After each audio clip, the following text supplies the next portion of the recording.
حاتم تائی جو گزرے ہیں آپ سب ان کو جانتے ہیں کہ ایک دفعہ کیا ہوا کہ حاتم تائی نے کہا کہ میں نے 4 علم اختیار کیے، چار علوم جو ہیں وہ میں نے اختیار کیے ہیں اور دنیا کے تمام عالموں سے چھٹکارا پا لیا ہے۔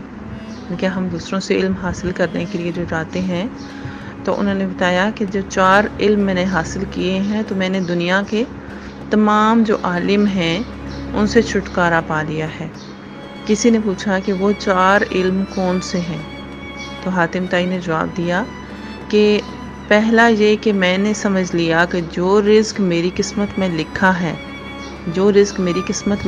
ہے وہ نہ تو زیادہ ہو سکتا ہے نہ کم، اس لیے زیادہ کی طلب سے بے فکر ہو گیا۔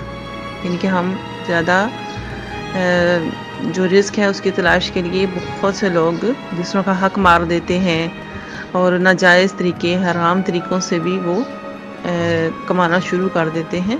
تو جب ہمیں پتہ ہو کہ یہ ہماری قسمت میں جو لکھا ہے اس سے نہ زیادہ مل سکتا ہے نہ کم، تو وہ کہتے ہیں کہ پھر میں نے اس کی جو طلب تھی اس سے بے فکر ہو گیا۔ دوسرا یہ کہ اللہ کا دیا ہوا جو حق مجھ پر ہے وہ میرے سوا کوئی دوسرا ادا نہیں کر سکتا۔ یعنی کہ میں نے جو اللہ کے حقوق ادا کرنے ہیں، نماز ہے، حج ہے، زکوٰۃ ہے، نیکی ہے، کوئی اور چیز ہے، تو اللہ کے میرے اوپر جو اللہ کے حقوق ہیں وہ کوئی اور ادا نہیں کر سکتا، اس کو میں نے ہی ادا کرنا ہے، تو اس لیے میں اس کی ادائیگی میں مشغول ہو گیا۔ تیسرا یہ کہ ایک چیز مجھے ڈھونڈ رہی ہے، میری موت، میں اس سے بھاگ تو نہیں سکتا، لہٰذا اس کے ساتھ سمجھوتا کر لیا۔ یعنی کہ انسان کو یہ ایمان ہے ہمارا کہ کل نفس ذائقۃ الموت، کہ ہر انسان نے موت کا ذائقہ چکھنا ہے، ایک دن موت کا سامنا ہم نے کرنا ہے۔ تو ہماری جو عارضی زندگی ہے اسی میں ہم نے اپنی ابدی زندگی کی تیاری کرنی ہے۔ ایک ایک قدم پر ہم نے یہ یاد رکھنا ہے کہ ہم نے ایک دن چلے جانا ہے سب کچھ چھوڑ کر۔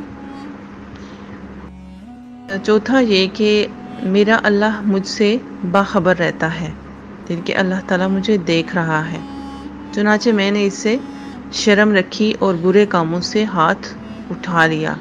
یعنی کہ جب انسان کو یہ یقین ہو جاتا ہے کہ اللہ تعالیٰ کی ذات اسے دیکھ رہی ہے تو پھر وہ یہ نہیں دیکھتا کہ میرے ساتھ کون ہے کون نہیں ہے، کوئی دیکھ رہا ہے نہیں دیکھ رہا، بلکہ وہ کیا کہتا ہے کہ اللہ تو دیکھ رہا ہے۔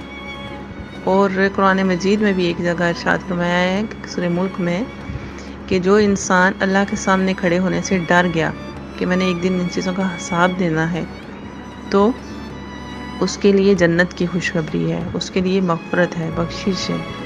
تو ہمیں اور کیا چاہیے؟ ہم نے دنیا کو خوش کر کے کیا کرنا ہے؟ ہم نے تو اللہ کو خوش کرنا ہے، جس کے پاس ہم نے جانا ہے، جس نے ہمیں ہر چیز نعمت دی ہے۔ ہم نے تو اس کی فکر کرنی ہے، اپنی فکر کرنی ہے کہ ہمیں اللہ تعالیٰ معاف کر دے۔ یہ 4 علم زندگی کے حصول کے لیے اور ایسی مشعل راہ ہیں کہ جس نے انہیں اپنا لیا، زندگی اس کے لیے اتنی آسان اور مطمئن ہو جائے گی کہ دنیا میں کسی نے سوچا بھی نہیں ہوگا۔